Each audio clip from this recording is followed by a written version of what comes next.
అలానే మిసెస్ రావు. ప్రస్తుతం వైఎస్ఆర్ కాంగ్రెస్ పార్టీలో నెంబర్ 1 ఎవరంటే బొత్స సత్యనారాయణ గారు. రాజ్యాంగం ప్రకారం అంటే సంస్థాగత ప్రకారం అయితే జగన్మోహన్ రెడ్డి గారు, రాజ్యాంగం ప్రకారం అయితే నెంబర్ 1 బొత్స సత్యనారాయణ గారు. ఎందుకంటే ప్రతిపక్ష నేత, ఆయన క్యాబినెట్ హోదా ఉంది, మండలిలో ప్రతిపక్ష నేత బొత్స సత్యనారాయణ గారు.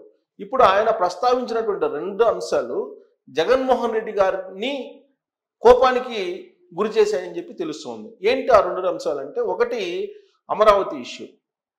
అమరావతి ఏకైక రాజధాని అని చెప్పి కూటమి చెబుతుంది. తమ పార్టీ విధానం 3 రాజధానులు అని చెప్పేసి వైఎస్ఆర్ కాంగ్రెస్ పార్టీ ఇటీవల వరకు చెప్పింది. ఈ అంశం మీద మండలిలో చర్చకు వచ్చింది.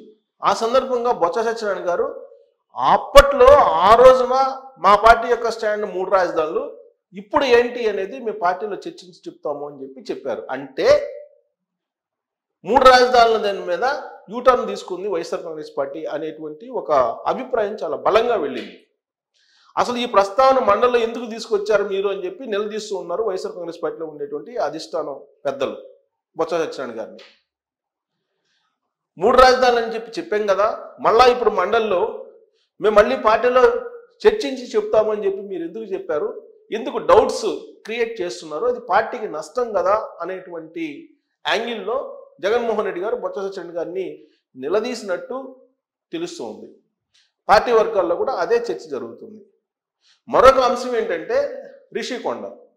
ఈ రిషికొండకు సంబంధించినటువంటి అంశం కూడా అది సెన్సిటివ్ అంశంగా మారింది. దాదాపు 550 కోట్ల రూపాయలు ఖర్చు పెట్టి రిషికొండని నిర్మించారు, భవనాన్ని, ఖరీదైనటువంటి విలాసవంతమైనటువంటి భవనాన్ని నిర్మించారు. దాన్ని ఏం చేయాలో ఇప్పుడున్నటువంటి ప్రభుత్వానికి కూడా అర్థం కావట్లేదు. ఇలాంటి పరిస్థితుల్లో మండలిలో రిషికొండకు సంబంధించిన అంశం కూడా తెర మీదకి వచ్చింది. ప్రభుత్వ అవసరాల కోసం అప్పట్లో మేము కట్టించాము రిషికొండని 550 కోట్లు పెట్టి, ఒకవేళ దాంట్లో అవినీతి అక్రమాలు జరిగినాయి అని చెప్పి మీకు అనుమానం ఉంటే విచారణకి ఆదేశించండి అని చెప్పి బొత్స సత్యనారాయణ గారే అన్నారు. సరిగ్గా ఈ పాయింట్ దగ్గరే జగన్మోహన్ రెడ్డి గారు తప్పు పడుతున్నారు అనేది వైఎస్ఆర్ కాంగ్రెస్ పార్టీ వర్గాల్లో జరుగుతున్నటువంటి చర్చ. రిషికొండలో 550 కోట్లు పెట్టి కట్టించిన దాంట్లో అవినీతి అక్రమాలు ఉన్నాయని చెప్పి ఇప్పుడున్నటువంటి ప్రభుత్వం మొదటి నుంచి చెప్తోంది. అంతర్జాతీయంగా ఉండేటువంటి విలాసవంతమైనటువంటి వస్తువులన్నీ కూడా తీసుకొచ్చి అక్కడ పెట్టారు. కమ్మోటే 25 లక్షల రూపాయలు పెట్టి వాళ్ళు ఏర్పాటు చేసుకున్నారు అనేది తెలుగుదేశం పార్టీ మొదటి నుంచి చెప్తోంది.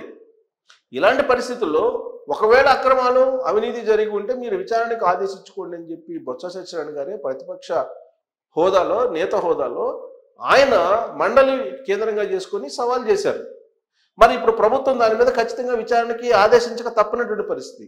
ఒకవేళ ప్రభుత్వం కనుక ఆదేశించకపోతే రిషికొండలో అవినీతి జరగలేదు అని చెప్పేసి ఒప్పుకోవాల్సి వస్తుంది పరోక్షంగా. దానికి ఇప్పుడు ప్రభుత్వం సిద్ధంగా లేదు.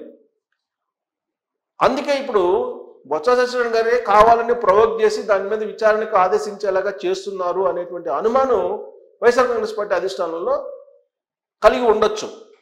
అందుకే బొత్స సత్యనారాయణ గారు మండలిలో వ్యవహరించినటువంటి తీరు మీద జగన్మోహన్ రెడ్డి గారు అసహనం వ్యక్తం చేస్తున్నారు అనేది ఇప్పుడు లేటెస్ట్గా ఆ పార్టీ వర్గాల్లో వినిపిస్తున్నటువంటి ఒక టాక్.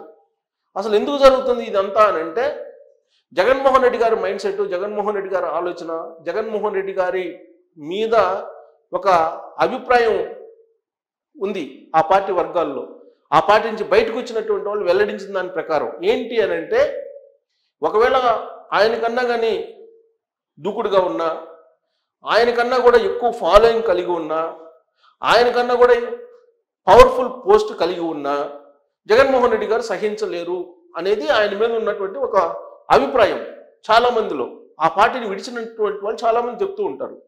మీకు హీరో రాజశేఖర్ దగ్గర నుంచి రఘురామకృష్ణరాజు గారి వరకు జగన్మోహన్ రెడ్డి గారి యొక్క మైండ్ సెట్ ఎలా ఉంటుంది అనేది చాలా మంది చెప్పారు. వాళ్ళు చెప్పిందంతా కూడా సాలిడ్గా ఒకే రకంగా ఇంచుమించుగా ఉంది.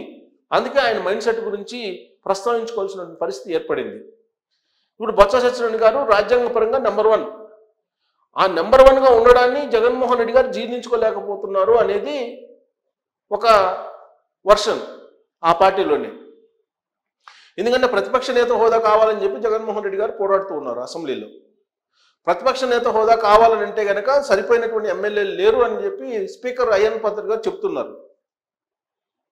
పైగా ప్రతిపక్ష నేత హోదా ఇవ్వాలి అని అంటే దానికి రూల్స్ ఒప్పుకోవట్లేదని చెప్తున్నారు. అంటే దాదాపుగా ప్రతిపక్ష హోదా ఇవ్వడానికి సిద్ధంగా లేరు స్పీకరు.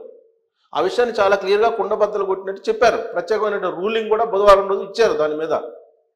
సో కాబట్టి ఇలాంటి పరిస్థితుల్లో రాజ్యాంగపరంగా వైఎస్ఆర్ కాంగ్రెస్ పార్టీ నెంబర్ 1 పోస్ట్లో ఉంది బొత్స సత్యనారాయణ గారు.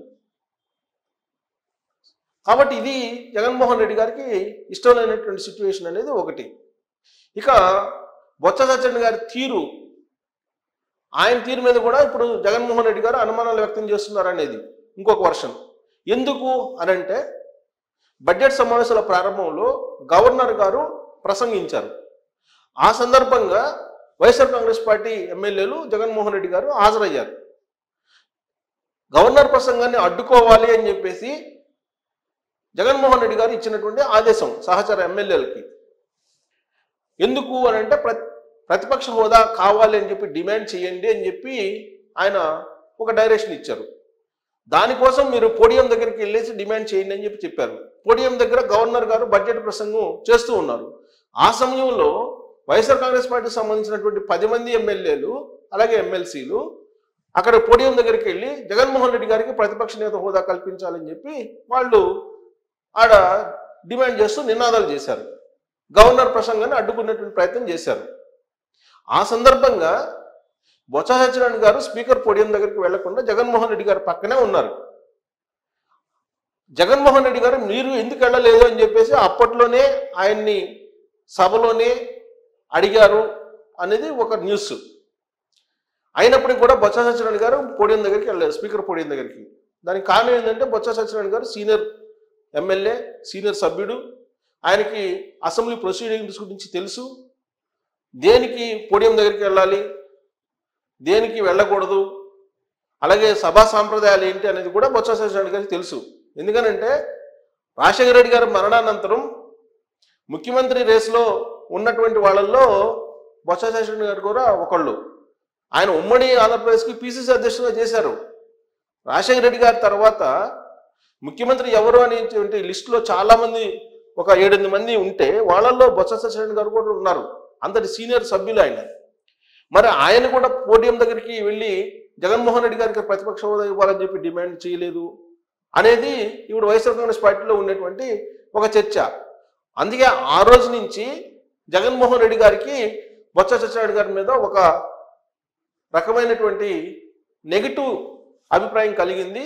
అది ఇప్పుడు మరింత ఎక్కువ కావడానికి కారణం 2 అంశాలు. ఒకటి, ఋషికొండ అంశాన్ని ప్రస్తావన తీసుకురావటం, మండలిలో విచారణకు ఆదేశించడం అని చెప్పి సవాల్ చేయటం అనేది ఒకటి.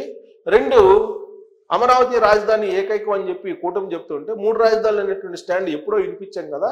ఇప్పుడు ఆ 3 రాజధాని స్టాండ్ ఇప్పుడు ఎందుకు తీసుకొస్తున్నారు, ఇప్పుడు తీసుకురావాల్సిన అవసరం ఏంటి? పైగా పార్టీలో చర్చించి మేము చెప్తాము అని అంటే పునరాలోచిస్తున్నారు అనేటువంటి అర్థం ప్రజల్లోకి వెళ్తుంది కదా. కాబట్టి ఇలాంటి అనాలోచితమైనటువంటి చర్యలు బొత్స సత్యనారాయణ గారు చేస్తున్నారు అనేది జగన్మోహన్ రెడ్డి గారు చుట్టూ ఉండేటువంటి కోటరి యొక్క అభిప్రాయంగా ఇప్పుడు పార్టీలో చర్చ జరుగుతుంది. టోటల్గా ఈ మధ్యకాలంలో జరిగినటువంటి ఈ పరిణామాలన్నీ కూడా బొత్స సత్యనారాయణ గారికి వ్యతిరేకంగా ఉన్నాయి. కాబట్టి ఆయన జగన్మోహన్ రెడ్డి గారి దృష్టిలో నెగిటివ్గా ఉన్నారు. నెగిటివ్ యాంగిల్లో జగన్మోహన్ రెడ్డి గారు ఆయన చూస్తున్నారు. ఎంతో కాలం వాళ్ళిద్దరి మధ్య పొసగనటువంటి సిచ్యువేషన్ నెలకొంది అనేటువంటి ఒక అభిప్రాయం అయితే చాలా బలంగా వినిపిస్తుంది వైఎస్ఆర్ కాంగ్రెస్ పార్టీ వర్గాల్లో. ఇలాంటి పరిస్థితుల్లో బొత్స సత్యనారాయణ గారు ఆ పార్టీలో కొనసాగుతారా, లేదంటే ఆ పార్టీకి గుడ్ బై చెప్పేటువంటి అవకాశం ఉందా అనేటువంటి పరిస్థితికి కూడా వెళ్ళింది ఈ చర్చ. మరి ఏం జరగబోతుంది రాబోయేటువంటి రోజుల్లో అనే దాని మీద మీరు కామెంట్ రూపంలో అభిప్రాయం తెలియజేయచ్చు. Thank you.